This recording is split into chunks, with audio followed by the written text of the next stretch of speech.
You can have a full calendar, a full house, and a full life. I still feel like you miss having friends. A few years ago, you talked to your friends almost every day. Now weeks pass, sometimes months, and nobody did anything wrong. The strange part about adulthood is that life keeps expanding while friendship slowly shrinks into the background. This is Dose of Confidence.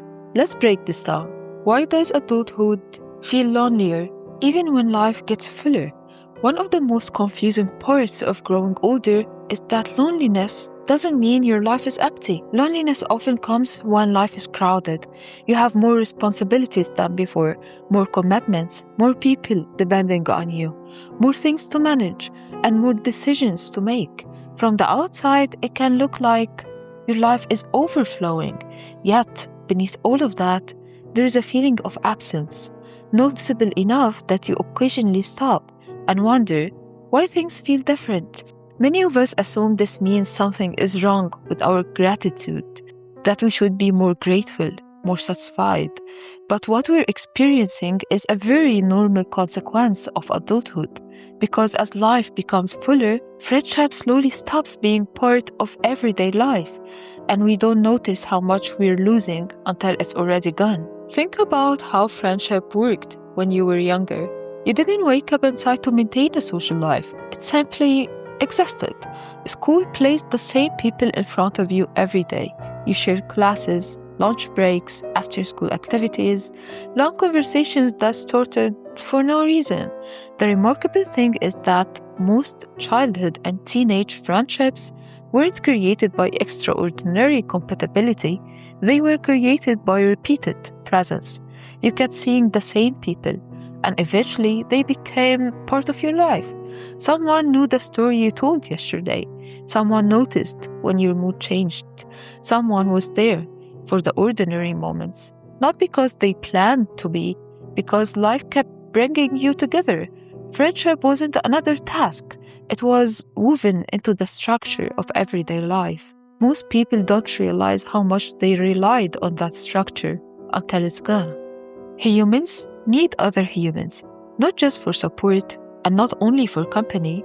We need other people because much of our identity develops in relationships. You discover parts of yourself through interaction, your humor, your kindness, your opinions, your values. Even your strengths and weaknesses become clearer when they exist in relation to other people, and friendship occupies a unique place within that. Family and friends love us in different ways. Family is tied to our history, the people who knew us before we knew ourselves. Friends are tied to our choices, the people who know us because we chose one another. One reminds us where we belong, the other helps us decide who we want to be, and a full life often needs both. There is something deeply meaningful about being known by someone who has chosen to know you, not because they have to, not because they're related to you. They are not obligated, but simply because they want to be part of your life. That choice has a kind of validation that cannot be replicated elsewhere. One of adulthood's strange contradictions is that you can spend all day interacting with people and still feel disconnected. You answer messages, attend meetings, talk to coworkers, take care of family, handle responsibilities. Your social battery may even feel exhausted. Yet, none of those interactions necessarily create the experience that friendship once did. Because friendship is more than being around people. It's having people who understand the context of your life. People who know what happened last month. People who understand why a particular achievement matters. People who remember the version of you that existed before the current one. Many adults have conversations all day long. What they lack is witness. Someone who sees the whole story. Someone who understands how all the pieces fit together.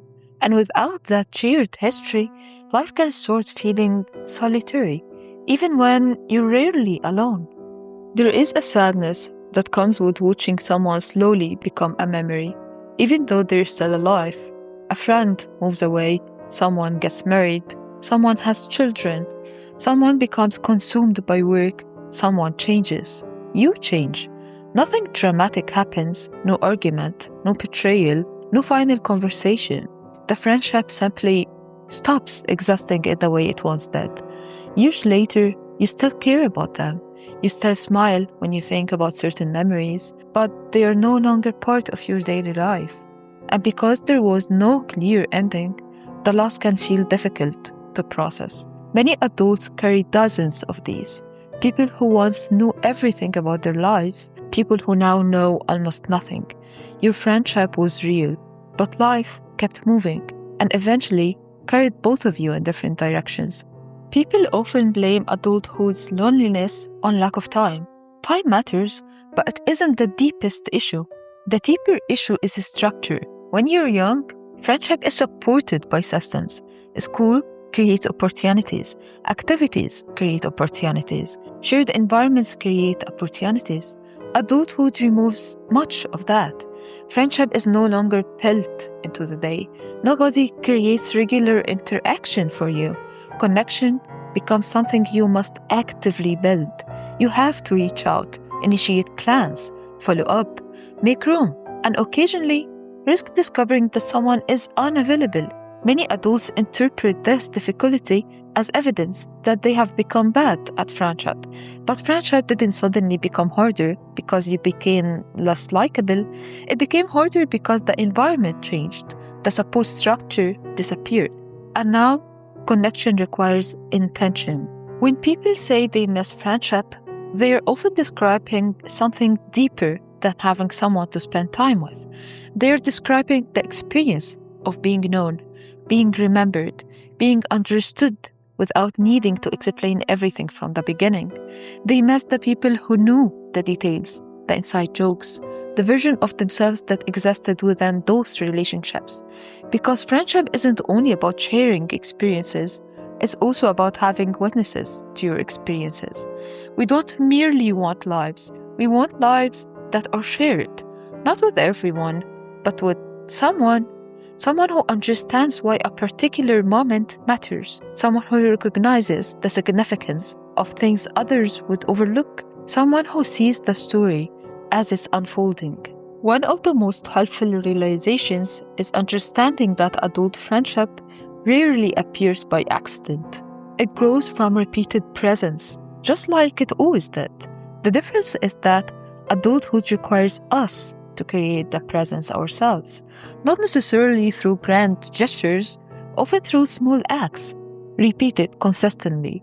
A message, an invitation, a conversation, choosing to reach out first. Many people are lonelier than they admit. Many are waiting for someone else to initiate. Many assume everyone already has the friendships they need. Yet, countless adults are quietly looking for the same thing. Not looking for popularity, but simply looking for a genuine connection. A connection that allows them to feel seen, understood, and remembered. Perhaps the hardest lesson of adulthood is realizing that a full life and a connected life are not the same thing. You can build a career, a family, a routine, a future, and still miss friendship. Because friendship was never just about having people around. It was about having people who shared part of the journey with you. People who witnessed your doubts before your achievements. People who understood who you are. The problem isn't that adulthood gives us less life. It's that adulthood often gives us more life than we can carry alone. And somewhere along the way, many of us stopped noticing how much friendship helped us carry our lives. Through the comfort of knowing that someone else is aware you're here, aware of what you're becoming, and aware of the life you're trying to build. And that's why adulthood can feel lonelier even when life gets fuller. Because what you're missing isn't activity, it's not company, it's having someone who truly knows you. If this video helped you, feel free to subscribe and share it with someone who might need it. And let me know what other topics you'd like to hear about next. You can find more related videos in the description if you want to continue exploring. Thanks for watching, and I'll see you in the next one.